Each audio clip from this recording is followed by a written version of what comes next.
प्यारे विद्यार्थियों, आज हम सुदामा चरित्र कविता के जो बहुविकल्पीय प्रश्न हैं उनके बारे में अध्ययन करेंगे।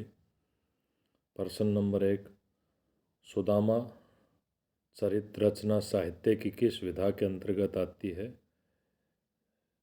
सुदामा चरित्र रचना साहित्य की कविता विधा के अंतर्गत आती है। सुदामा चरित्र रचना के कवि का नाम नरोत्तम दास, श्री कृष्ण के मित्र का नाम सुदामा, द्विज दुर्बल पंक्ति में अनुप्रास अलंकार, द्वारपाल के अनुसार सुदामा के सिर और शरीर पर कौन से कपड़े नहीं हैं, शेष पर पगड़ी नहीं है और शरीर पर कुर्ता तक नहीं है।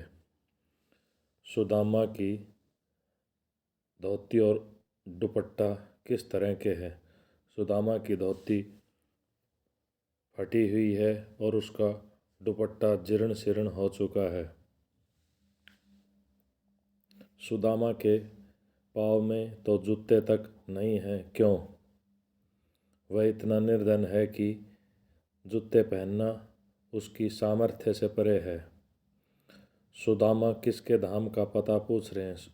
सुदामा भगवान श्री कृष्ण के धाम का पता पूछ रहे हैं। किस कारण सुदामा जी के पैरों का हाल बुरा हो चुका है? बीमारियों के कारण सुदामा जी के पैरों का हाल बुरा हो चुका है। सुदामा चरित्र कविता किस भाषा में लिखी गई है? यह कविता ब्रज भाषा में लिखी गई है। किसकी हालत देखकर श्री कृष्ण रोने लगे? सुदामा की हालत देखकर श्री कृष्ण रोने लगे।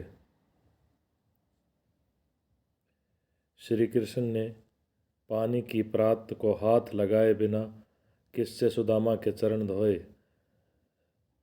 श्री कृष्ण ने पानी की प्रात को हाथ लगाए बिना नेत्रों के आंसुओं से सुदामा के चरण धोए।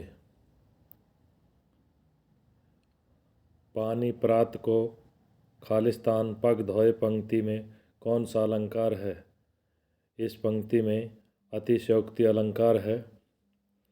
सुदामा मन भ्रमित होने पर क्या सोचने लगे? वे सोचने लगे, मैं कहीं रास्ता भूलकर फिर द्वारका में तो नहीं लौट आया हूँ।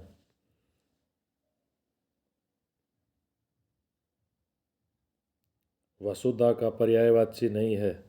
धरा भी वसुधा का पर्यायवाची है, भूमि भी वसुधा का पर्यायवाची है, जानकी भी वसुधा का पर्यायवाची है। यहाँ सुधा वसुधा का पर्यायवाची नहीं है। मित्रता शब्द में प्रत्यय है, मित्रता में ता प्रत्यय है। अभिराम शब्द का अर्थ है, अभिराम शब्द का अर्थ सुंदर है। परेशान होकर सुदामा सबसे पूछते फिरते रहे, फिर भी किसे नहीं ढूंढ पाए। सुदामा अपनी झोपड़ी को नहीं ढूंढ पाए। किस आधार पर कृष्ण जी को सच्चा मित्र कह सकते हैं? कृष्ण जी ने दीनहीन सुदामा को सुख समृद्धि देकर सच्चे मित्र के धर्म का निर्वाह किया। सुदामा के पहले के और अब के भोजन में क्या अंतर है?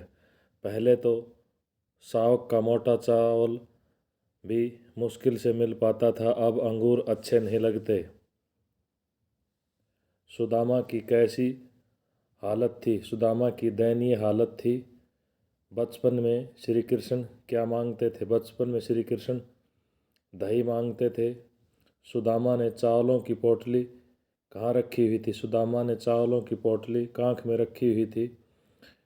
श्री कृष्ण ने उपहार को कैसा बताया? श्री कृष्ण ने उपहार को अमृत के समान बताया। सुदामा श्री कृष्ण को उपहार देने के लिए लाया चावल की पोटली। सुदामा किसे निहार रहा था? सुदामा पृथ्वी और महल के सौंदर्य को निहार रहा था।